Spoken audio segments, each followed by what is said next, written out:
Gold trusted gold buyers మీరు తాకట్టు పెట్టిన బంగారాన్ని విడిపించి ఈ రోజు ఉన్న మార్కెట్ ధరకు కొనబడను.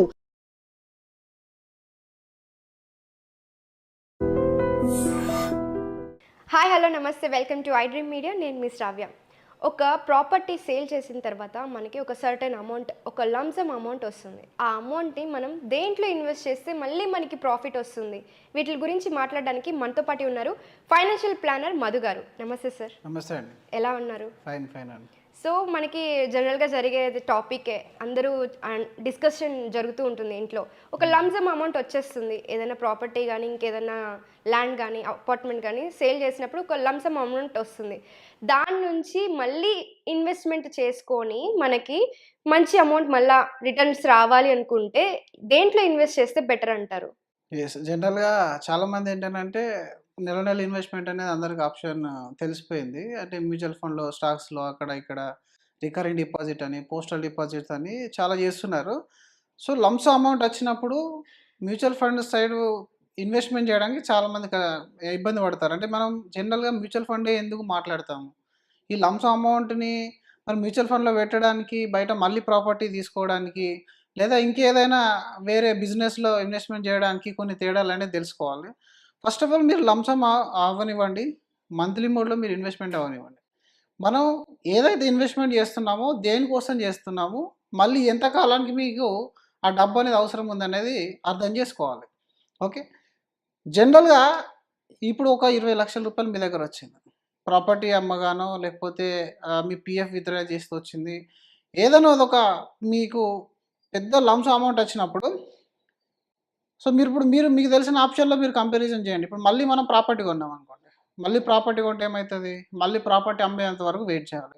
ఇప్పుడు ఆ ప్రాపర్టీ అనేది మీరు ఏ రేట్లో అమ్ముతారు అనేది ఒక క్లారిటీ అనేది మన దగ్గర లేదు. ఒకవేళ మీరు మంచి రేట్ వచ్చి పెరిగినా కూడా కొనే టైంలో ఎలాంటి వాళ్ళు ఉంటారు, అంటే మనకు బయర్ దొరుకుతాడా లేదనేది ఇంకొక పెద్ద ప్రాబ్లం.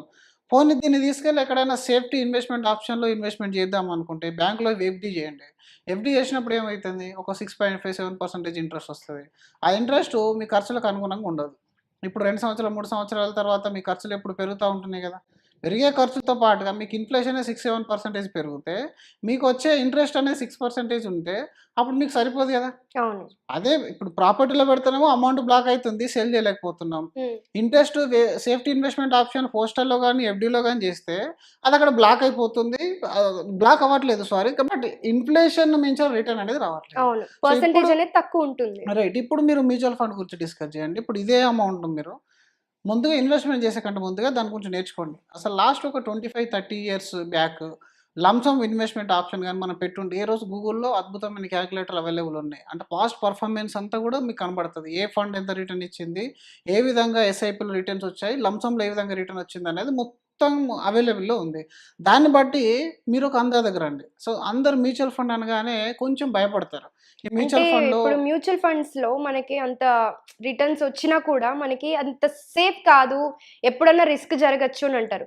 ఇక్కడ ప్రాపర్టీ కానీ ల్యాండ్ మీద కానీ మనం ఇన్వెస్ట్ చేస్తే మనం తీసుకున్నామంటే మనకు వచ్చేస్తుంది కదా అనేది ఉంటుంది. మీకు ఇక్కడ టాంజిబుల్ అసెట్ అంటారు దీన్ని. ఏంటంటే ల్యాండ్ అనేది మనకు కనబడుతుంది, మనం డైలీ చూసుకుంటున్నాం కాబట్టి అది మనకు రిస్క్ మన చేతిలో ఉంటుంది అని అంటారు. కానీ మీరు ఒకసారి రిస్క్ విషయంలో ఆలోచించుకుంటే, మీరు గోల్డ్ తీసుకున్న రేటు తగ్గుతుంది, పెరుగుతుంది, ల్యాండ్ తీసుకున్న రేటు తగ్గుతుంది, పెరుగుతుంది.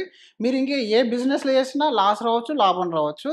మ్యూచువల్ ఫండ్ కూడా దానిలాగానే మీరు అనుకోవాలి. మ్యూచువల్ ఫండ్లో కూడా మీకు తగ్గుతుంది, పెరుగుతుంది. ఇప్పుడు లాస్ట్ ఒక 25 ఇయర్స్ 30 ఇయర్స్ మనకు మార్కెట్ జరిగింది కదా. ఇందులో గల్ఫ్ వార్ అయింది, కార్గిల్ వార్ అయింది, హర్షమిద్ద స్కామ్ అయింది, టెక్ బబుల్ అయింది, తర్వాత మీకు రీసెంట్గా కోవిడ్ వచ్చింది.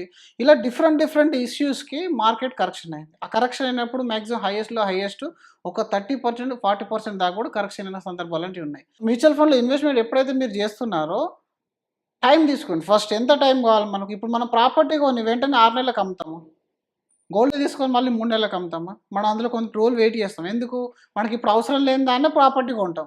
కానీ మ్యూచువల్ ఫండ్ అలా చేయం మనం. ఎందుకనంటే అవసరం ఉన్నా లేకున్నా వీళ్ళు ఇన్వెస్ట్మెంట్ చేస్తారు. 3 నెలలు 6 నెలలు చూస్తే అది అప్స్ అండ్ డౌన్స్లో ఉంటుంది కాబట్టి భయపడతారు. ఇప్పుడు మీరు లంసమ్ ఆఫ్ ద అమౌంట్ని ఒక దగ్గర వేసినప్పుడు, ఒకవేళ మార్కెట్లో ర్యాలీ వచ్చిందని అంటే అది మీకు 2 సంవత్సరాలు 3 సంవత్సరాలు కూడా డబుల్గా ఏర్పడుతుంది. బట్ అది ప్రాపర్ కాదు. అలాగా 2-3 సంవత్సరాల్లో మీకు 30% మైనస్ కూడా అవుతుంది. మీరు పెట్టిన 50,00,000 గానీ, 40,00,000 గానీ ఒక 30% పడ్డదే అనుకుందాం. మీరు పెట్టిన రోజు పడింది అనుకుందాం. ప్రీవియస్ హిస్టరీ చూడండి. ఒకవేళ ఇట్లా పడ్డప్పుడు ఇంతకుముందు సందర్భాల్లో ఎన్ని సార్లు పడ్డది, మళ్ళీ రికవర్ అవ్వడానికి ఎన్ని రోజులు పట్టింది. మీరు ప్రతిసారి చూడండి మాక్సిమం 6 మంత్స్ నుంచి 1 ఇయర్, 1 ½ ఇయర్ వరకు వెయిట్ చేస్తే ఎంతైతే డ్రాప్ అయిందో అంతకు డబుల్‌గా పికప్ అయింది. ఎంత డ్రాప్ అయితే అంత డబుల్‌గా పికప్ అయింది. మనకిక్కడ కావాల్సింది టైం. మీరు దానికి టైం ఇచ్చారనుకోండి అది మళ్ళీ పైకి లేస్తుంది. కానీ ఇదొక్కటే మీరు ఆలోచించకండి. ఇక మ్యూచువల్ ఫండ్‌లో పెట్టడం వల్ల మీకు అదర్ బెనిఫిట్స్ ఏమున్నాయి. ఒకటి మీరు ఎఫ్‌డితోని పోల్చుకుంటే 12-15% రిటర్న్ జనరేట్ చేస్తుంది. ఒక మంచి కన్సాలిడేటెడ్‌గా డైవర్సిఫైడ్ ఇన్వెస్ట్‌మెంట్ చేసుకున్నారంటే ఒక 15%, 14% అని కామన్‌గా వస్తుంది. అంటే కంపేర్ టు మీరు ఏదైతే సేఫ్టీ అనుకున్నారో దానికంటే డబుల్ ప్రాఫిట్ అనేది మీరు ఇక్కడ ఎర్న్ చేస్తున్నారు. అండ్ మోర్ ఓవర్ ఇక్కడ లిక్విడిటీ అనేది పెద్ద పవర్. హ్మ్. అంటే మీరు ఒకవేళ 10%, 20% కరెక్షన్ అయినా ఇప్పుడు మీరు రూ. 1,00,00,000 పెట్టిన తర్వాత 20% కరెక్షన్ అయిపోతే 80,00,000 అయిందనుకుందాం. ఈవెన్ దట్ 80 లాక్స్ అయినప్పుడు మీకు అందులో 40,00,000 వరకు లోన్ వస్తది. అంటే మీకు ఏదైనా ఎమర్జెన్సీ వస్తే లోన్‌కి అవైలబుల్ ఉంది. నాకు ఓన్లీ 10,00,000, 20,00,000 అవసరం ఉందంటే పార్షియల్ విత్‌డ్రాల్ చేయొచ్చు. లేదు నాకు ఇప్పుడు అత్యవసరం వచ్చింది ఆ 80,00,000 నేను విత్‌డ్రా చేస్తా అంటే బటన్ కొట్టేస్తే మీ అకౌంట్‌లో పడతాయి. అదే ఆప్షను మీరు ప్రాపర్టీ కొంటే అవుతదా? ఈ అదే. ఆప్షన్ ప్రాపర్టీలో అవ్వదు కదా! మీకు అవును. బయ్యర్ దొరకాలి కదా! అవును. ఇప్పుడు land last immediate year income కొన్నదాన్ని రావాలంటే రాదు. ఇమ్మీడియేట్‌గా విత్‌డ్రావల్ రాదు. హ్మ్. లిక్విడ్ రూపంలోకి మారడం అనేది చాలా చాలా పెద్ద ఇంపార్టెంట్ థింగ్ అనమాట. మీరు అవును. ఇన్వెస్ట్‌మెంట్ చేసేటప్పుడు ముందు అది ఆలోచించుకోవాలి మనం. మన హ్మ్. డబ్బుకు మన దగ్గర ఉంది. మన అవసరాలకు వాడుకోగలుగుతున్నాం. ఇన్‌ఫ్లేషన్ మించిన రిటర్న్ ఇస్తుంది. అందుకని మ్యూచువల్ ఫండ్‌లో ఇన్వెస్ట్‌మెంట్ చేయమంటాం. అంతే కాకుండా సార్ మరి నేను నాకున్నదే ఒక కానీ ప్రాపర్టీ ఇందులో టాక్స్ అనేది ఎక్కువ ఉంటుంది కదా సార్ మనకి రైట్. మ్యూచువల్ ఫండ్స్‌లో. మీకు మ్యూచువల్ ఫండ్‌లో టాక్స్ ఎంతైతే లాంగ్ టర్మ్ టాక్స్ ఉంటుందో, మీ ప్రాపర్టీ మీదైతే ప్రాఫిట్ వస్తుందో, మీ పెట్టిన అమౌంట్ కాకుండా దాని మీద వచ్చే ప్రాఫిట్ మొదటి 1,25,000 వరకు ఎలాంటి టాక్స్ అనేది ఉండదు. విత్‌డ్రావల్ చేస్తే. ఆ 1,25,000 తర్వాత ప్రాఫిట్‌లో 12.5% that is long term talks gain. అది మీరు ప్రాపర్టీ అమ్మినా కట్టాల్సిందే. మీరు ఇక్కడైనా కట్టాల్సిందే. సో, అది అర్థం చేసుకోవాలి. ఇంకా మీరక్కడ ఎఫ్‌డి చేశారనుకోండి, మీ స్లాబ్ 30% అంటే 30% కట్టాలి మీకొచ్చే ఇంట్రెస్ట్‌లో. కానీ ఇక్కడ 30% అవసరం లేదు. దీన్ని డిఫరెంట్ టాక్స్ అంటారు. ఇందులో 12.5% ఉంటుంది. రైట్? అక్కడ లాంగ్ టర్మ్ టాక్స్ గెయిన్ ఉంటుంది. ఇక్కడ కూడా లాంగ్ టర్మ్ టాక్స్ అనేది లాంగ్ టర్మ్ ప్రాఫిట్ పైన టాక్స్ అనేది 12.5% ఉంటుంది. దీంతో పాటుగా సెక్యూరిటీ విషయం అంటే ఇంకొక టాక్స్ విషయంలో కాకుండా అంటే ఎంతవరకు సేఫ్ అని అంటారు? ఇది ఎప్పుడు పడిపోతుందో తెలీదు, ఎప్పుడు నిలుస్తుందో తెలీదు. మనం తీసుకున్న సెక్టార్ లేదా లేకపోతే మనం తీసుకున్న స్టాక్ మీద బేస్ అయి ఉంటుంది. సి అది సడెన్‌గా అది ఫాల్ డౌన్ అయిందనుకోండి, మనకి రిస్కే కదా! మనం పెట్టిన ఇన్వెస్ట్‌మెంట్ అనేది. ఇప్పుడు ఒకటి ఫాల్ డౌన్ విషయంలో అయితే ఫాల్ అయితే మళ్ళీ అప్ అవుతదనే విషయం నేను ఆల్రెడీ చెప్పాను. హ్మ్. అండ్ ఆల్రెడీ హిస్టరీ అనేది అవైలబుల్ ఉంది మన దగ్గర. హ్మ్. ప్రతి ఫండ్‌కి హిస్టరీ అనేది ఉంటుంది. ప్రతి ఫండ్ హౌసెస్‌కి అనేది అంత డేటా ట్రాన్స్‌పరెంట్‌గా ఉంటుంది మీకు. సేఫ్టీ విషయంలో నేనేం చెప్తున్నానంటే ఇప్పుడు మీరు మ్యూచువల్ ఫండ్‌లో ఒక రూ. 30,00,000 వచ్చింది. మనకున్నదే ఒక ల్యాండ్ అమ్మేస్తే 30,00,000 వచ్చింది. ఇప్పుడు 30,00,000 తీసుకెళ్ళి నేను ఇందులో పెడితే నాకు సెక్యూరిటీ ఎవరు? సేఫ్టీ ఎవరు? అని మనం అనుకుంటే ఇప్పుడు ఇదే రూ. 30,00,000 మీరు ఏదైనా ఫండ్ హౌస్‌లో ఇన్వెస్ట్‌మెంట్ చేశారనుకోండి. ఆ ఫండ్ హౌస్ ఏదైనా ఒక కంపెనీ స్టాక్స్ కొంటుందా? లేదు. కొనట్లేదు కదా! మల్టిపుల్ స్టాక్స్‌ని కొని హోల్డ్ చేస్తారు. అలాగే బై అండ్ సెల్‌లో వాళ్ళు ప్రాఫిట్ అనేది బుక్ చేసుకుంటారు. అంటే మీరు ఆ కంపెనీస్‌ని కూడా మళ్ళీ మేనేజ్ ఎవరు చేస్తున్నారు? ఆ లిస్టింగ్ అంతా కూడా security exchange board of India SEBI. SEBI అనేది ఉంది. మనకు బ్యాంక్స్‌లో ఎలాగైతే ఉంటుందో రిజర్వ్ బ్యాంక్ ఆర్‌బీఐ ఉంటుందో ఇక్కడ సెబీ అనేది ఉంటుంది. సెబీ రెగ్యులేట్ చేస్తుంది. ఏ ఫండ్‌కి ఎక్స్‌పెన్సీ రేషియో ఎంత ఉండాలి?